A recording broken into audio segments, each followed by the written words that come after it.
નમસ્તે દર્શક મિત્રો, શુભ સવારમાં તમારું સ્વાગત છે ધ ગુજરાત રિપોર્ટમાં. આપણે સવારમાં ચિંતા કરીએ છીએ કાલચક્રના 13મા એપિસોડમાં આપણે જે કેટલીક બાબતો હતી કે ચૂંટણી વચનોમાં કઈ રીતે અપાતા હોય છે અને પછી કઈ રીતે ભૂલી જતા હોય છે, અને ચૂંટણી વચનો આપવા જોઈએ ન આપવા જોઈએ એની મોટી મોટી સલાહ આપવામાં આવતી હોય છે. પરંતુ જ્યારે ચૂંટણી જીતવી હોય ત્યારે એ જ સલાહ ભૂલી જઈને ફરીથી વચનો આપે છે. આવું જ એક વચન હતું, મફત વીજળી આપવાનું, અને વીજળી મફત ન આપવી જોઈએ એવી સલાહ આપવાનું. આપણે જાણીએ છીએ કે વડાપ્રધાન મોદી સાહેબે 15 ફેબ્રુઆરી 2024ના રોજ એક બહુ મહત્વપૂર્ણ જાહેરાત કરી. બહુ સારી યોજના હતી, એકદમ સારામાં સારી યોજના, લોકોને મફત વીજળી આપવાની. અને એમાં ભારતમાં 1 કરોડ અને ગુજરાતમાં લગભગ 8 લાખ જેટલા પરિવારોને સબસિડી આપવાનું વચન આપીને શરૂઆત કરી હતી, યોજનાની શરૂઆત કરી હતી. ઘરના છાપરા પર સોલાર પેનલ ગોઠવીને અને 78,000 કરોડ રૂપિયા વીજળી પેદા કરવા માટે મફત આપી દેવાના હતા. મફત વીજળી યોજના હેઠળ આપણે જાણીએ છીએ કે અનેક રાજ્યોની ચૂંટણીમાં 2014 પછી મફત વીજળી આપવા માટે ના વચનોની લહાણી મોદી સાહેબે કરી હતી. બીજા પક્ષોએ પણ કરી હતી, માત્ર મોદી સાહેબ જ નહીં. ઘણા બધા પક્ષો, આમ આદમી પાર્ટીથી લઈને કોંગ્રેસથી લઈને પશ્ચિમ બંગાળથી લઈને ઘણા બધા રાજ્યોમાં, મધ્યપ્રદેશમાં તો ઘણા બધા પક્ષોએ પણ મફત વીજળી આપવાની જાહેરાત કરી. ગુજરાતમાં પણ મફત વીજળી આપીશું એવી જાહેરાત આમ આદમી પાર્ટીએ પણ કરી, અમુક શરતોને આધીન. તો આ મફત વીજળીનું વચન આપ્યું હતું મોદી સાહેબે. એ ક્યારે આપ્યું હતું? 2012માં. એમણે એમ કહ્યું કે વીજળીના ભાવો રાષ્ટ્રીય હિતમાં નક્કી થવા જોઈએ. રાષ્ટ્રીય હિતમાં, યાદ રાખજો, રાષ્ટ્રીય હિતમાં. જો આ એમણે જે જાહેરાત કરી હતી એ સમયનું આપણે જે પત્રકારોને આપવામાં આવી હતી એની નોંધ એ 1 માર્ચ 2012ના રોજ. તો મોદી સાહેબે આપી હતી, પણ હવે ફરી ગયા છે. આ કાલચક્રની ગતિ છે. એ કાલચક્રમાં અનેક લોકો ફસાઈ જતા હોય છે, અનેક લોકો ઉપર એ કાળનું ચક્ર પસાર થઈ ગયા પછી પાછળ શું હતું એ બધું ભૂલી જવામાં આવે છે. ભૂતકાળમાં જે કંઈ કહેવાયું હતું એ બધું ભૂલી જવામાં આવે છે. તો આ આજની રાજનીતિ છે. રાજનીતિમાં આ એક પાસું છે, વચનો આપો અને ભૂલી જાઓ.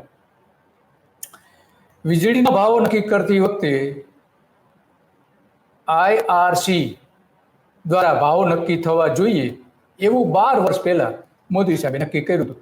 અને ત્યારે એવું કહ્યું હતું કે આખો હાથી પસાર થઈ જાય પણ પૂંછડું અટકી જાય એવી સ્થિતિ બદલો તમે. એટલે કે આ જે વીજળી આપો છો તમે, આખા હાથી પસાર થઈ જાય, જેને પૂંછડું અટકી જાય છે, એવું એમનો કહેવાનો મતલબ હતો.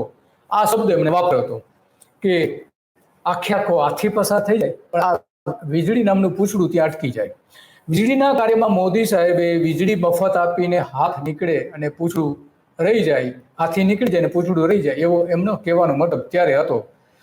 તો એ તો પૂંછડું નીકળે કે ન નીકળે, રહી જાય કે ન રહી જાય, પણ અમદાવાદમાં જે વિમાનની દુર્ઘટના બની એમાં વિમાનનું પૂંછડું જે નીકળી ગયું હતું એ આખી દુનિયામાં એ ફોટો જબરજસ્ત ચાલી ગયો. અને એ ફોટાના કારણે આ દુર્ઘટના ઘણા બધા વિશ્વ સુધી પહોંચી ગઈ હતી. અને એ જ ફોટા પાસે જઈને મોદી સાહેબે ફોટો પડાયો હતો. એ જ પૂંછડી પાસે જઈને મોદી સાહેબે અલગ એંગલથી, અલગ 8 એંગલથી, અનેક કેમેરાથી એ ફોટો પડાયો હતો, ફોટો શૂટ કર્યું હતું, બધું જ કર્યું હતું. કેમેરા લઈને સાથે ગયા હતા. તો વિમાન ઘટનામાં ખરાબ વિમાનની તપાસ ન કરીને હાથી આખો નીકળી જવા દીધો, પરંતુ કંઈ એમણે કર્યું નહીં. તો આ મૂળ વાત છે નેતાઓની. નેતાઓ વચનો આપે છે પરંતુ પછી શું, એ સવાલ ઊભો થાય છે. એટલા માટે સવાલ આ કાલચક્રના 13મા મણકામાં એટલા માટે આપણે એની ચર્ચા કરી છે. અને ચર્ચા કરવી જરૂરી છે કે નેતાઓ વચન આપે છે પણ ફરી જાય છે મફત વીજળી આપવાનું. જ્યારે દિલ્હીમાં અરવિંદ કેજરીવાલે મફત વીજળી આપવાનું વચન આપ્યું, મફત વીજળી કરી આપી અમુક શરતોને આધીન, બધાને નહીં અમુકને. તો ત્યારે પણ આ જ ભારતીય જનતા પાર્ટી એમની ટીકા કરી હતી. આ જ ભારતીય જનતા પાર્ટી. અને ગુજરાતમાં જ્યારે અરવિંદ કેજરીવાલે આવીને એવી જાહેરાત કરી હતી કે ગુજરાતની ચૂંટણીમાં 2022માં કે અમે અમુક અમુક લોકોને મફત વીજળી આપીશું, જે ગરીબ છે, જેમને પોસાય તેમ નથી, એવા બધા લોકોને મફત વીજળી આપીશું વચન આપ્યું. તો આ જે આખી સોશિયલ મીડિયા ગેંગ છે એ એમના પર તૂટી પડી હતી. કોઈ ગેંગ છે આપણે જાણીએ છીએ, પૈસાથી ચાલતી એક ગેંગ છે, એ એમના પર તૂટી પડી હતી અને મફતિયા કહીને એમની આકરી ટીકા રહી હતી, મફતિયા કહીને. પરંતુ મોદી સાહેબ ભૂલી જાય છે એમના જ પૂર્વ મુખ્યપ્રધાન, પૂર્વ મુખ્યપ્રધાન કેશુભાઈ પટેલે ગરીબ લોકોને જ્યાં ઝૂંપડું છે ત્યાં વીજળી મફત કરી આપી હતી. જ્યાં ઝૂંપડા છે ત્યાં ગરીબોને વીજળી મફત કરી આપી. એ બધું ભૂલી જાય છે, પછી બધું જ ભૂલી જાય છે. અને મોદી સાહેબ એની સાથે જે ગરીબોની વીજળી ડૂલ કરી નાખી. તો આ વચનો છે નેતાઓના, અને વચનો એટલા માટે યાદ કરવા જરૂરી છે આપણા માટે. અને આ કાલચક્રની ગળતામાં બધું જ ઢંકાઈ જતું હોય છે, બધું જ એક પર જતું રહેતું હોય છે. તો આ મૂળ વાત છે મોદી સાહેબની, કે વચનો કે છે કંઈક અને કરે છે કંઈક. જ્યારે એની બેઠક મળી હોય છે ત્યારે 2012માં કહે છે કે મફત વીજળી ન આપવી, એના માટે વિચારણા કરવી જોઈએ, કોઈ પદ્ધતિ વિકસાવવી જોઈએ, વોટ ઘણું બધું કહ્યું એમણે, ઘણી બધી મોટી મોટી સલાહ પણ આપી. પણ જ્યારે પોતાને ચૂંટણી જીતવાની આવે બીજા રાજ્યમાં, ત્યારે વીજળી મફતના વચનો આપી. અને જે મફત વીજળીની જાહેરાત કરે છે એને ટીકા કરે છે. અને કેશુભાઈએ જાહેરાત કરી હતી, ભારતીય જનતા પાર્ટીના સૌથી પહેલા મુખ્યપ્રધાને, વીજળી મફત સહાય માટેની. તો એ બંધ કરી દીધી ઝૂંપડાઓ માટે. ગરીબો કોણ?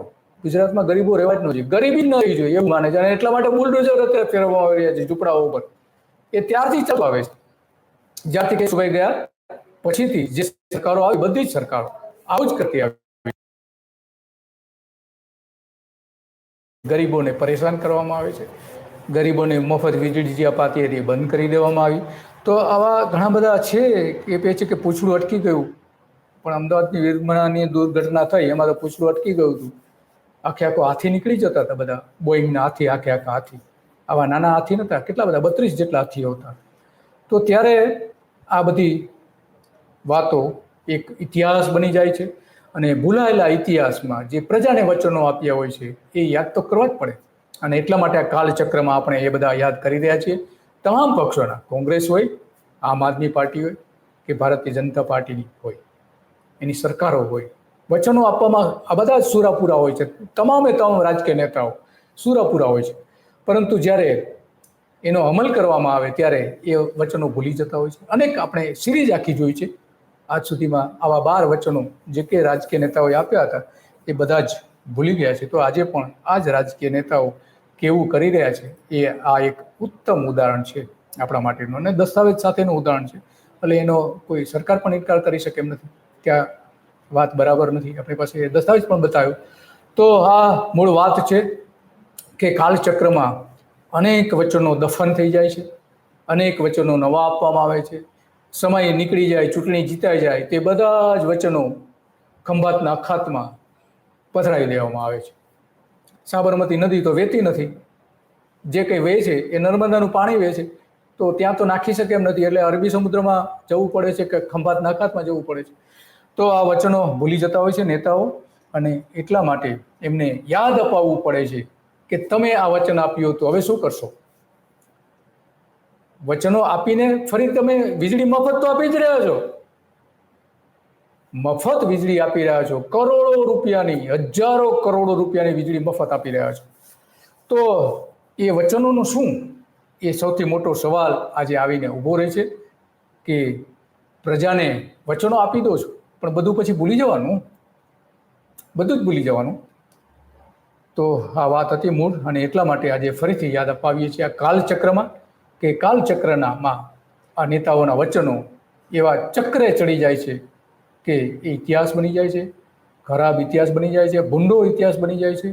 નેતાઓના વચનો અને નેતાઓના ખોખલા રાજ કેવા હોય છે એ એના ઉપરથી આપણે સ્પષ્ટપણે જોઈ શકીએ છીએ. બસ આજે આટલું જ, અને આવી જ બાબતો તમારે લોકો સુધી પહોંચાડો, શેર કરો અને એમને જણાવો કે આપણા નેતાઓ કેવા છે, તમામ પક્ષના નેતાઓ કેવા છે અને કેવા વચનો આપે છે ને એ જેવી સત્તા આવે છે એની સાથે જ ભૂલાઈ જાય છે, અને ભૂલાઈ ગયેલી વાતો ફરી ફરીને નવા સ્વરૂપે લાવવામાં આવે છે. મફત વીજળી આપે છે અને એક બાજુ એવું કહે છે કે તમારે પુનઃ વિચારણા કરવી જોઈએ, મફત વીજળી ન આપવી જોઈએ, એવા મતલબનો એ નિવેદનો કરે છે. અને અમારી ધ ગુજરાત રિપોર્ટ ચેનલને તમે સબસ્ક્રાઇબ કરો કે જેથી કરીને આવા કાર્યક્રમો તમને મળતા રહે સબસ્ક્રાઇબ કરવાથી. બસ આજે આટલું. નમસ્તે.